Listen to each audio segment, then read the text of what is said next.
أنثى السنجاب، دق دق الباب.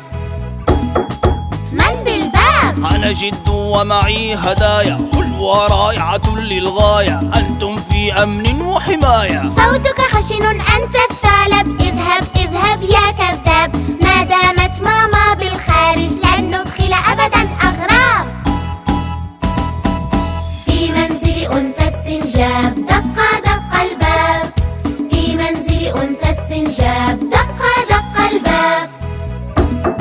من بالباب؟ أنا بياع الألعاب، هي مجانا يا أصحاب، افتحوا لي هذا الباب. صوتك خشن أنت الثعلب،